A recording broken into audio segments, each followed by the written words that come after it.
तो यार पिछले 2 सप्ताह से हम लोग बात कर रहे हैं कि अब इंतजार नहीं हो सकता 15 से 16 दिसंबर तक का। क्योंकि हम सभी जानते हैं कि इस दिन टेस्ट होनी है भारत की सबसे ताकतवर मिसाइल। क्योंकि इसके लिए डीआरडीओ की तरफ से पहले ही कुल 5400 किलोमीटर से ज्यादा का नोट ऑफ वार्निंग जारी करवा दिया गया था। यानी बे ऑफ बंगाल में 5400 किलोमीटर से ज्यादा एरिया प्रिजर्व करवा दिया गया था कि इस एरिया में कोई भी ना आए, क्योंकि यहाँ पर हम लोग करने वाले हैं भारी भरकम मिसाइल का परीक्षण। और फाइनली देखिए दोस्तों कि डीआरडीओ की तरफ से अग्नि 5 का परीक्षण कर दिया गया है। जी हाँ, ये गुड न्यूज़ अभी बस कुछ ही देर पहले मिली है कि डीआरडीओ की तरफ से अग्नि 5 का एक शानदार सफल परीक्षण किया गया है, जिसमें इसने पिन पॉइंट एक्यूरेसी से अपने टारगेट को मार गिराया। और ये सारी बात आपको बताने की जरूरत नहीं है कि इस बार इसका फुल रेंज पर टेस्ट किया गया था। जो पिछली बार कुछ लोगों को शिकायत थी, क्योंकि पिछली बार जब अग्नि 5 का परीक्षण किया गया था उस समय ऑफिशियली इसकी जो रेंज बताई गई थी, जो घोषित की गई थी, वो 5000 किलोमीटर थी, जबकि पहले 5500 किलोमीटर थी। तो देखिए अभी दोबारा से 5500 किलोमीटर पर डायरेक्टली टेस्ट की गई है। यानी कहीं ना कहीं हम लोगों ने हमारे दुश्मनों को इंडिकेशन दे दिया है कि देखिए अब हमने हमारी मिसाइल की जो रेंज थी वो पहले से भी ज़्यादा इन्हांस कर दी है। वैसे ही बताया जा रहा है कि इस टेस्ट को करने के पीछे का मकसद था नई टेक्नोलॉजीज को वैलिडेट करने का। यानी वैसे ही हमारी कटिंग एज टेक्नोलॉजी के आधार पर अग्नि 5 बनाई गई है, लेकिन इसके अलावा भी इसमें कई सारे इन्हांसमेंट किए गए हैं। कई सारी टेक्नोलॉजीज को हटाकर नई वाली इसमें इंटीग्रेट करके फिर जाकर इसका टेस्ट किया गया है। इसी वजह से बताया जा रहा है कि ये जो वर्जन टेस्ट किया गया है ये पुरानी वाली की तुलना में लाइटर थी। अभी लाइटर थी तो डेफिनेटली इसमें हम लोग फ्यूल बढ़ा सकते हैं, जिससे रेंज बढ़ सकती है, या फिर वॉरेट आप बढ़ा सकते हैं। काफी कुछ प्रोविजन करने के लिए आपको यहाँ पर मिल जाते हैं। तो इसका परीक्षण अंततः हम लोगों ने कर दिया, जिसके ऊपर बताया जा रहा था कि कई सारे संशय हैं, क्योंकि चाइना द्वारा अपने कई सारे स्पाई शिप हिंद महासागर में भेज दिए गए थे और वो हमारे मिसाइल के परीक्षणों की जासूसी करने के हिसाब से ही आए थे।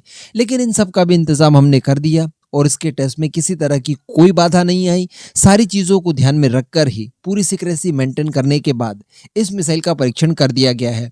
एंड कई लोगों का यहाँ पर ये कहना है, कई एक्सपर्ट्स ये बता रहे हैं, मैंने अलग अलग कई सारी रिपोर्ट्स पढ़ी, तो यहाँ पर मे भी संभावनाएं हैं। वैसे अभी तक कोई जाहिर सूचना नहीं दी गई है, लेकिन फिर भी MIRV टेक्निक का इस्तेमाल इस बार शायद किया गया है, या फिर उसको वैलिडेट करने की कोशिश की गई है। जो कुछ भी हो, हमारी मिसाइल की जो ताकत थी वो कई गुना ज़्यादा इन्हांस हुई है।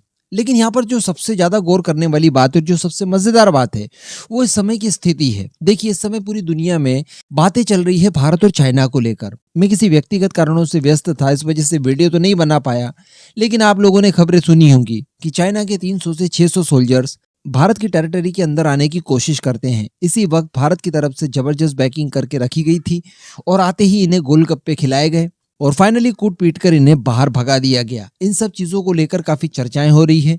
चाइना को भी इसके ऊपर जवाब नहीं देते बन रहा है। जो प्रोपोगेंडा वो इस तरह के सिनारियों को लेकर करता था, वो भी उसे करने का मौका नहीं मिल रहा है। और पूरी दुनिया में भारत की जो सेना की बहादुरी के किस्से हैं वो आपको सुनाई दे रहे हैं। क्या यूरोप, क्या एशिया, लगभग सभी जगह पर भारत की सेना की जो बहादुरी है उसकी तारीफें आपको सुनने के लिए मिल रही है। उसके ऊपर ये जो नहले पर दहला देने का काम किया है, वैसे ये हमारी मिसाइल पहले से ही प्लान कर लिया गया था कि टेस्ट करेंगे हम लोग 15 से 16 तारीख के बीच में, तभी ना हम लोगों ने नोट ऑफ वार्निंग जारी करवाई थी। लेकिन स्थितियां ही ऐसी चाइना ने ला दी कि चाइना पहले कुटवाता है अपने आप को भारत से, उसके ठीक बाद भारत परीक्षण कर देता है। तो अब ये जो बातें चल रही थी भारत और चाइना के सेनाओं के बीच में हुई क्लैश की, ये अब और नेक्स्ट लेवल पर जाकर उठेंगी। भारत की सबसे ज्यादा ताकतवर मिसाइल है, एशिया की नंबर 1 मिसाइलों में से एक है ये। अब अगर इसका टेस्ट हम लोग कर रहे हैं फुल रेंज के साथ, टेक्नोलॉजीज को और अपग्रेड करने के बाद, तो डेफिनेटली इसके ऊपर वर्ल्ड मीडिया और वर्ल्ड लीडर्स जो है वो अब इसके ऊपर रिएक्शन देना शुरू करेंगे। जैसा कि पिछली बार अग्नि 5 का जब टेस्ट किया था तो पूरी दुनिया में एक अलग ही माहौल बन गया था। उस समय भी माहौल चाइना ने ज्यादा बना दिया था। चाइना UN तक पहुंच गया था और जो 1172 रेजुलेशन है 1998 में UN में भारत और पाकिस्तान के खिलाफ लाया गया था, ज़्यादा लंबी रेंज वाली मिसाइलें ताकि हम लोग ना बना पाए, उसको लेकर कई सारी दुहाइयाँ दी, लेकिन किसी की नहीं सुनी गई। और भारत ने जो समय निर्धारित किया था कि इस समय पर हम लोग हमारी मिसाइल का परीक्षण करेंगे और फाइनली किया, तो इस वजह से उस मिसाइल के टेस्ट के चर्चे भी काफी ज्यादा फैल गए थे और ज्यादा बड़े लेवल पर चाइना को मॉक करने की कोशिश की गई थी लगभग पूरी दुनिया की तरफ से।